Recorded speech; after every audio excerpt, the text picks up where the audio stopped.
Have you ever looked at someone and thought, how do they learn so fast? Do they have some secret advantage, some hidden genius gene? Here's the truth.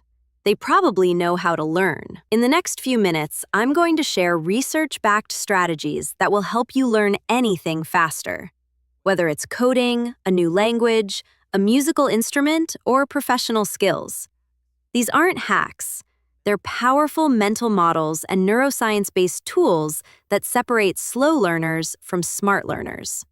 So grab a notebook, because by the end of this video, you'll be smarter than you were 30 minutes ago. Let's kill the biggest myth first. Most people think that learning is about putting information in your brain, like pouring water into a cup. But learning is actually about changing your brain. According to neuroscientist Dr. Andrew Huberman from Stanford University, learning is the process of creating and strengthening neural connections through focused attention and error feedback. Which brings us to the first principle. You don't learn by consuming, you learn by struggling. For example, think of learning to ride a bike.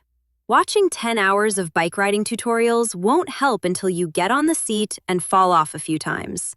That's error feedback.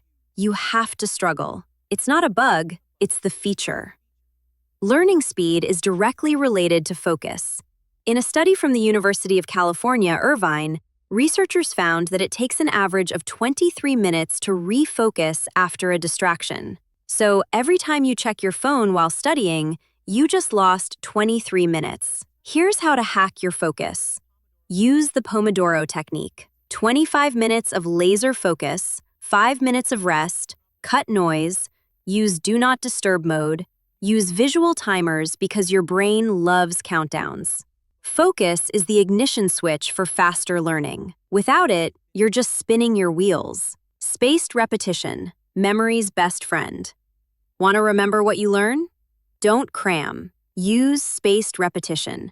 According to Hermann Ebbinghus's forgetting curve, we lose up to 90% of new information within a week unless we review it.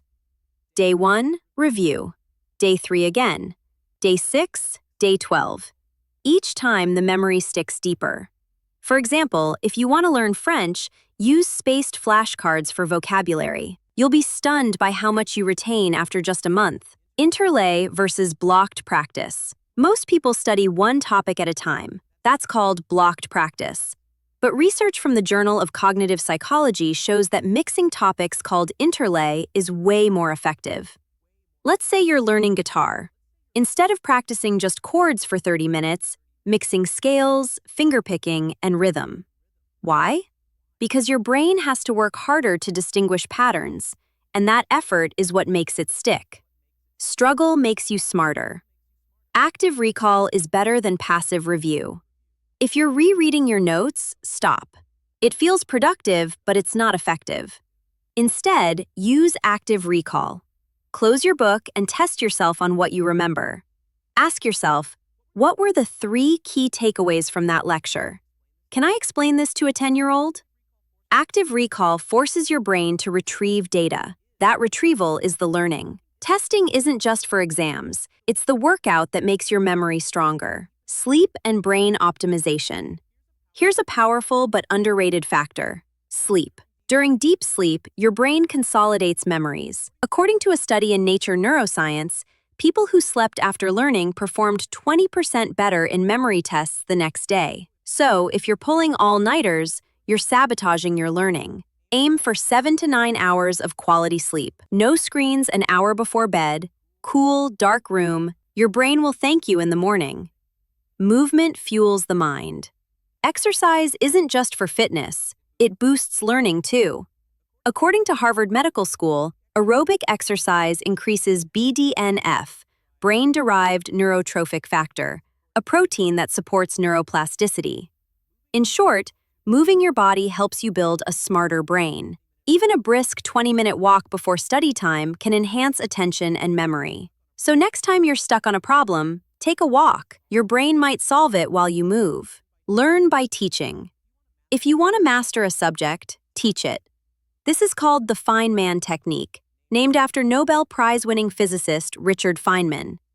First, learn a topic, then try explaining it in simple language. Finally, find gaps. Go back, simplify more. After learning a new concept, grab a friend or talk to a mirror. Try to teach it like you're teaching a beginner. If you can't explain it simply, you don't really understand it.